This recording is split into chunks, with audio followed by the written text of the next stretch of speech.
All right. Welcome, Brian. Thanks. Cover your ears, just in case. All right.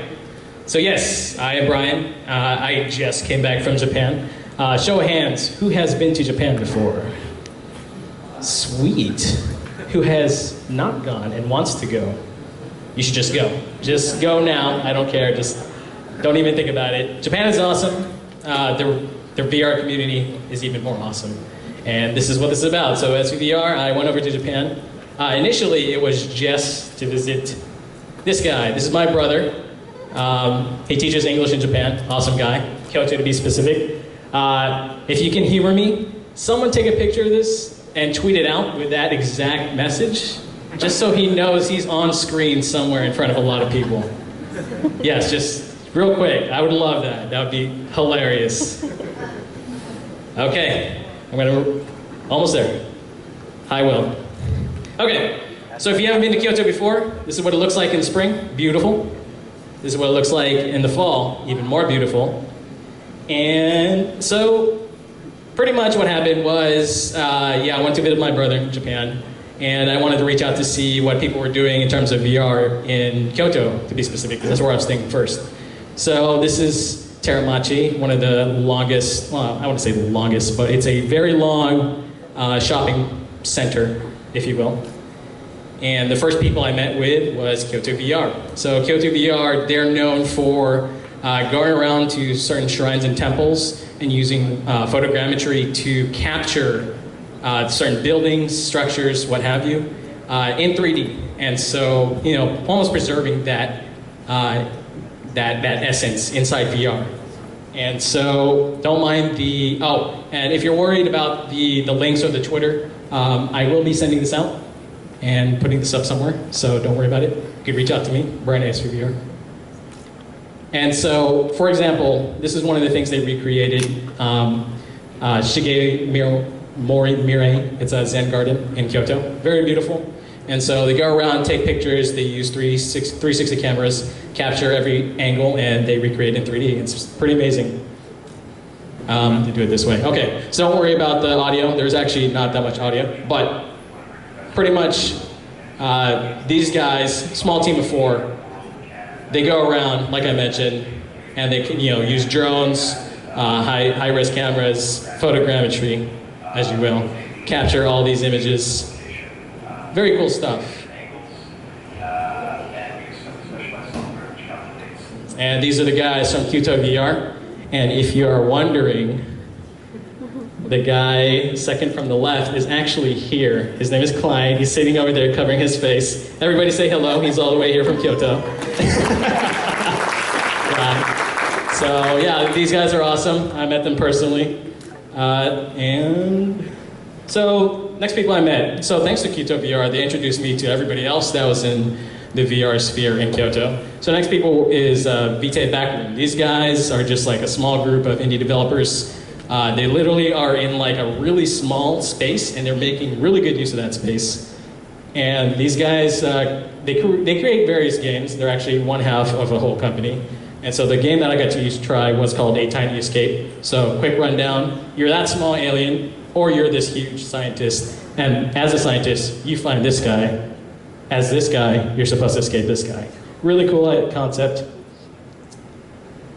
And so here's some footage of them playing. And it might be a bit small, but you can kind of see it's an asymmetrical multiplayer game. And so there's Atticus right there. He's the CEO of KyotoVR. And so yeah, these guys have been working on this. They worked on this for a convention called Bit Summit, which is a huge indie convention in Kyoto. The indie scene in Kyoto, by the way, is actually pretty large, which blows my mind. It's like, think PAX, but in Kyoto. That's Bit Summit. Yep, and these are the guys. Well, there's actually more. They actually packed like, I want to say 16 people inside this, I don't know, like 12 by 10 box. But they're awesome people. And then, of course, some of you may have heard of Q Games. So Q Games is actually a relatively large indie studio in Kyoto also. They made Pixel Junk Shooter, just recently released Tomorrow Children, which is on PS4, free to play. Not plugging for them, just letting you know. So they just made this game called Dead Hungry. You might have seen it on the Oculus Store. It came out with the Oculus Touch. Really cool, really funny. So the idea is you create burgers and feed them to zombies before they eat you. Yes, it's exactly what you think. So you're a short order cook and you make these burgers, and that's how you keep them from eating you. It's really cool. And you can see they have actually really fantastic looking office. I was really fortunate to meet these guys. So yeah, this is Dylan right there at the top right, president of Q Games. Boyan, awesome dude. Miguel, also awesome. I don't know who that guy is in the bottom. So after I went to Kyoto, I actually went to Tokyo also. And this is me on my way on one of the trains to Odaiba. So if you guys don't know where Odaiba is, it's where this guy is until March. It's actually going away in March. That's why I'm telling you to go now. So this guy's huge. You can kind of see the scale at the bottom, how big this guy is. So pretty much what happened was we showed up at Tokyo, and well, first thing is there was a meetup in my name, which was kind of weird. So this is the first thing that I saw when I came to this meetup. It's a robot that speaks to you in Japanese. And then this is what I saw, totally unexpected. So a little background, oh, and before I keep going, more awkward pictures of me talking to people. Me next to the robot, pretty awkward picture. So a little background, so all this actually really happened because this company called XVI, they came to us, they visited our office after Oculus Connect 3. And yep, that's us. And so I had actually been a follower of this guy, Goromon. So if you don't know who Goromon is, he helped start this conference called AkiFest, which is in Japan. And it's probably their oldest and probably one of their largest VR conferences then. So he showed up at our office. I told him, hey, I'm going to be visiting my brother in Japan. He was like, hey, why don't you come out? And so I did. And then we had a meetup, and it was crazy. So I'm going to run down through a list of the experiences that I went through. This is not an exhaustive list. I actually was sad that I couldn't fit it all of them there, but let's give you a taste. So Miculus is actually Goromon's pet project. And so the idea behind Miculus is imagine it's this dashboard where you're actually, it's a virtual desktop, but you have Hatsune Miku, which is a very popular character in Japan, next to you at all times. So that's the concept.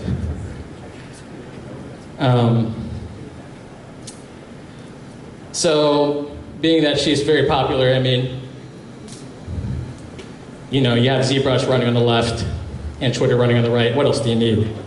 So it's an interesting concept, the fact that you're running a desktop and then you have this seemingly lifelike character that's right next to you. Seiya was cool. So the idea behind Seiya is it's like DDR for your face. So basically you put the HMD on and you use the HMD to hit these stars on your head.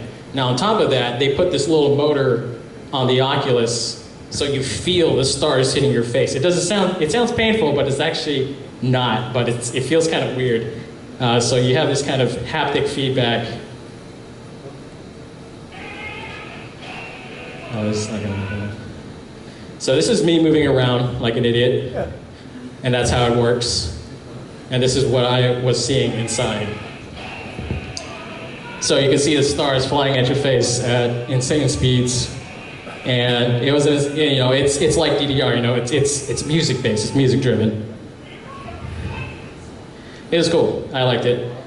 Yukari Dance, so I thought Yukari Dance had a lot of potential. So essentially, the idea is you're using Oculus Touches and you go into this experience and this character is holding your hands as if you're dancing with this character. And so this is me dancing with this character. Yeah, just side by side. I'm a horrible dancer. And this is what you see inside. And so the reason why this kind of stuck out to me was, immediately I asked the developer, so what's the idea here? Are you thinking of like a dance simulator or like a class? And he mentioned, that's a good idea. Yes. But it was great. Of course, there's always that sense of presence whenever we go into VR, but this time I actually felt like I was dancing with somebody. Sorry, Hanley. VR aquarium, very simple experience. So basically, you use the Vive controllers and you're inside this aquarium, and there are different modes, but you basically attract fish to your hands. And that's it. And that's all you actually really need. You just kind of sit down. It's this really zen experience. So nice music too, some fireworks. I told him I could spend all day in there. Let's see what we got. Okay, MakeBox. So these guys, it's basically, I don't like using comparison, but it's an art tool, an art voxel tool, I should say. So you build stuff out, and it's all purely voxel based. Really cool stuff. When I was doing it, you were able to create models and then upload them to a server, almost like Sketchfab, essentially, right? And sometimes they would have contests where you try to make a bird, and so I tried to make a bird look like crap. But the idea was you make a bird, you upload it, and people, I think, can vote if that actually looked like a bird. So pretty sure I didn't get any votes, but it's okay. Not necessarily VR related, but cool nonetheless.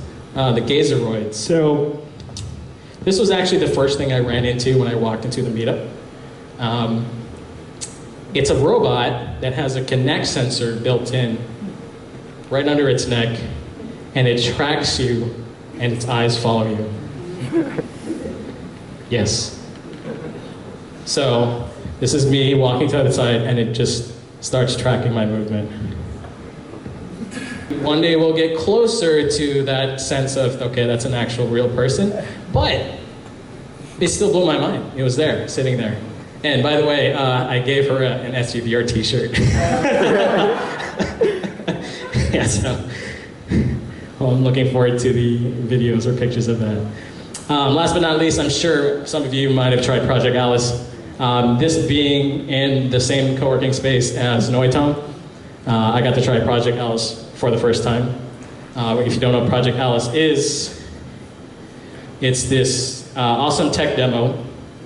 Essentially a wave shooter, but you have all these physical guns and attachments, and it just works wonderfully. They were employing the MSI backpacks, which were lighter than I expected, and they were very comfortable. So Hanley and I got to try it, and it was a great experience. Hopefully they'll show up and people will get to try it this time around. And some action shots, oh man. So yes, those are the guns, those are us. So long story short, these guys were awesome. Very passionate people. They love what they're doing, they love VR, and yes, they're best friends for life. Definitely couldn't have done it without XVI. I mean, they're the ones that pretty much invited me. They were very gracious hosts. Their hospitality was amazing. And yeah, so that's pretty much it. If you want this deck or you need more information, especially somebody specific, that's my email. Reach out to me, Twitter, our website. And if you're not following SVVR on Twitter, SVVR 2016, please do that now as the community manager. And like I said, special thanks to KyotoVR. They were very nice in connecting me with people there. And then of course, XVI. So these guys are awesome. And before I go, so this is after I had dinner with XVI. This was outside. This was explained to me as a Japanese pun. And I don't remember the word, but the word for have a good trip, I believe, is very similar to the word frog. So this frog is essentially telling you, have a good trip, or be safe. So it's a pun. And I don't know if any of you guys are playing this, but it is the holidays. And if you don't know what Whamageddon is, I'm just gonna tell you, you guys either lost or now you know what it is. So essentially, you have to go throughout the whole holiday without hearing Last Christmas. So now you're informed.